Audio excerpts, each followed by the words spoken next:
Aparat gabungan TNI Polri memburu gerombolan bersenjata yang telah membantai 8 karyawan PT Palapa Timur Telematika PTT hingga tewas di Kampung Jenggeran, Distrik Beoga Barat, Kabupaten Puncak, Papua pada Rabu 2 Maret 2022. Kepala Operasi Damai Cartens Komisaris Besar Polisi Muhammad Firman mengatakan upaya penegakan hukum terhadap para pelaku kejahatan itu tetap menjadi komitmen aparat TNI Polri. Hanya saja saat ini aparat keamanan fokus untuk segera mengevakuasi jenazah.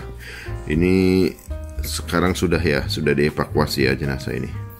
Kami tetap berkomitmen untuk melakukan upaya penegakan hukum karena apa yang mereka lakukan itu merupakan sebuah tindakan pidana.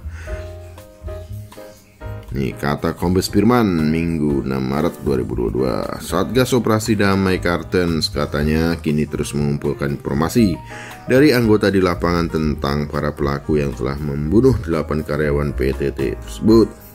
Meski sudah mengetahui identitas kelompok bersenjata tersebut, namun aparat TNI Polri membutuhkan pengembangan lebih lanjut atas berbagai laporan dan informasi yang diterima.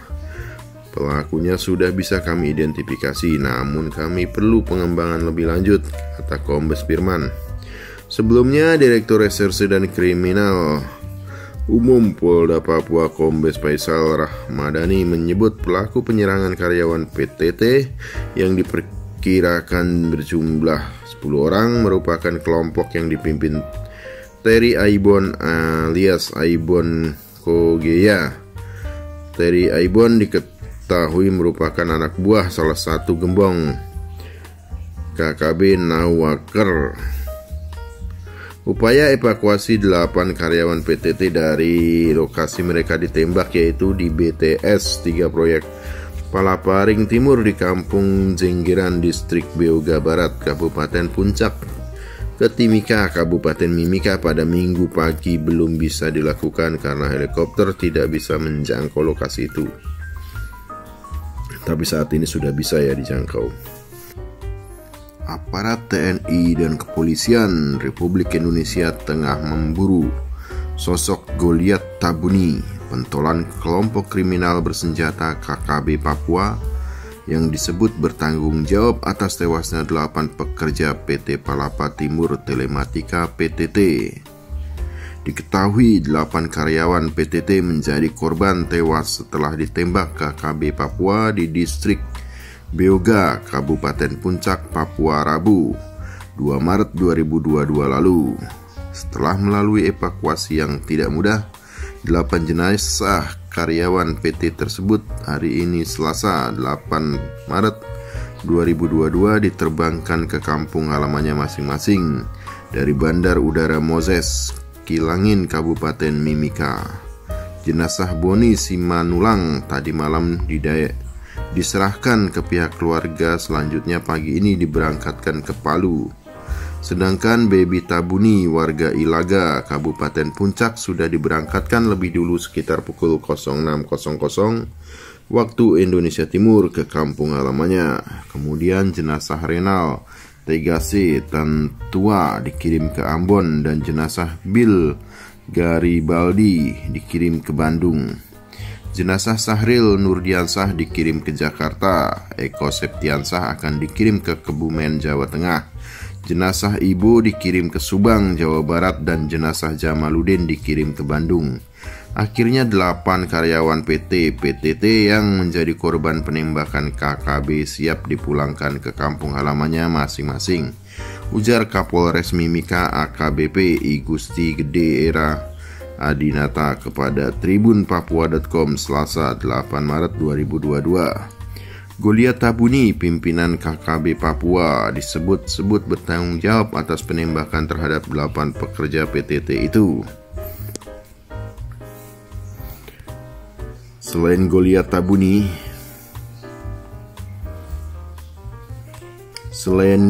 Tabuni, Maijen Lekagak Telenggen juga turut bertanggung jawab.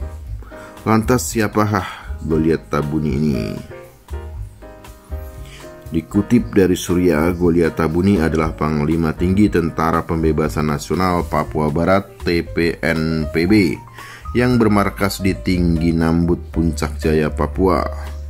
Ia menjadi pimpinan TPNPB sejak 2012 silam. Awalnya Golia Tabuni menjadi bagian KKB dengan bergabung bersama Kelly Kwalik di Timika. Setelah itu ia pindah ke Puncak Jaya dan melancarkan aksi sejak 2024. Dan hingga kini TNI dan Polri belum mampu menangkapnya. Kendati korban dari Goliat ini telah berjatuhan. Golia Tabuni dikenal gencar melakukan perlawanan terhadap militer Indonesia hingga menewaskan puluhan anggota TNI dan Polri di Puncak Jaya, Papua. Terakhir, Golia Tabuni mengklaim bertanggung jawab atas gugurnya 4 prajurit TNI di Maibrat, Papua Barat pada 2 September 2021. Golia Tabuni juga dikenal sebagai sosok yang kejam karena tidak hanya membantai aparat keamanan tapi juga membunuh warga sipil. Ya, ini semoga aparat kita TNI dan Polri segera menangkap ya Golia Tabuni ini ya, karena memang terkenal kejam. Ya, perlu segan-segan lagi, harus diburu dan ditangkap. Sudah ratusan penduduk Papua yang ia bunuh, karena tidak mendukung gerakan separatisme Operasi Papua Merdeka (OPM). Dilansir dari Grid Hot, Golia Tabuni pernah mengancam akan menembak mati orang asli Papua yang dinilai menjadi mata-mata TNI Polri. Golia Tabuni mengeluarkan pernyataan itu lantaran banyak orang asli Papua yang tak mau bergabung dengan mereka.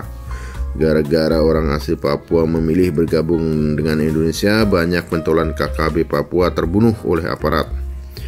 Golia Tabuni mempunyai NRP 7312000000 di TPNPB OPM. Ini adalah pernyataan tersebut juga mengaku mempunyai daftar orang-orang asli Papua yang menjadi spionase TNI Polri.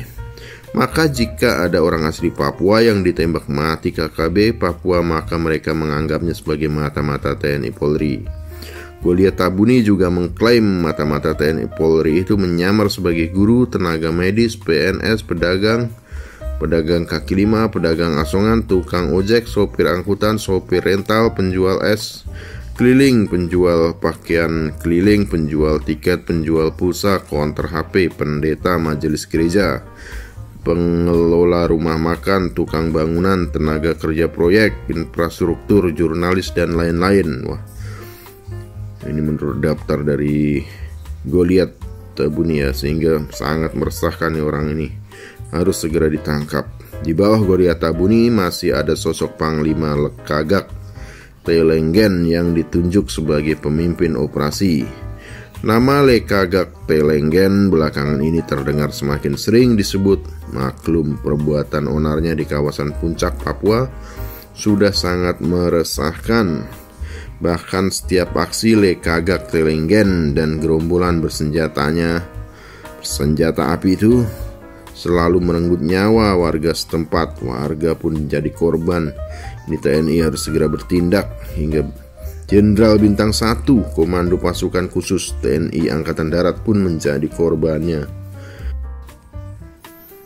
MPR mendesak TNI dan Polri segera mengungkap dan menangkap para pelaku tindak pidana penembakan terhadap 8 karyawan PT Telkomsel di Kampung Kago, Distrik Ilaga, Kabupaten Puncak, Papua. Ketua MPR Bambang Susatyo mengecam keras aksi kekerasan yang dilakukan oleh kelompok kriminal separatis bersenjata KKSB terhadap 8 karyawan PT Telkom yang tengah memperbaiki tower base Transceiver Station BTS.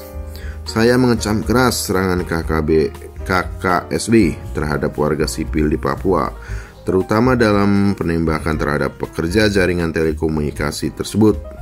Tuturnya dalam keterangan resminya di Jakarta Senin 7 Maret 2022. Pria yang akrab disapa Bamsud itu mendesak kepada TNI dan Polri untuk mengawal semua warga sipil yang tengah bertugas untuk membangun serta memperbaiki jaringan di wilayah Papua. Ya betul ya, jadi jangan dilepas begitu saja karena situasi di sana memang sangat-sangat tidak aman.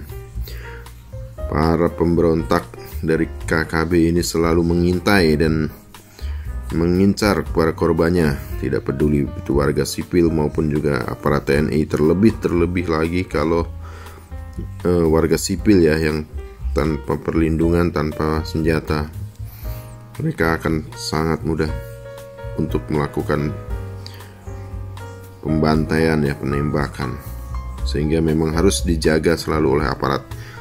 Hingga insiden penembakan warga sipil hingga tewas tidak terjadi lagi di Papua, agar ke depan dapat memberikan pengawalan dan penjagaan kepada para pekerja yang bertugas memperbaiki jaringan telekomunikasi di wilayah Papua guna mencegah terulangnya penyerangan KKSB, kata Bamsud. Dia juga meminta agar TNI dan Polri menindak tegas para pelaku dan mengambil tindakan tegas yang terukur agar tidak ada lagi sipil yang menjadi korban di bumi cendrawasih. Saya meminta pemerintah melalui aparat TNI Polri untuk segera mengambil tindakan terukur terhadap KKSB serta mengusut dan menangkap dalang dari peristiwa tersebut. Tutupnya.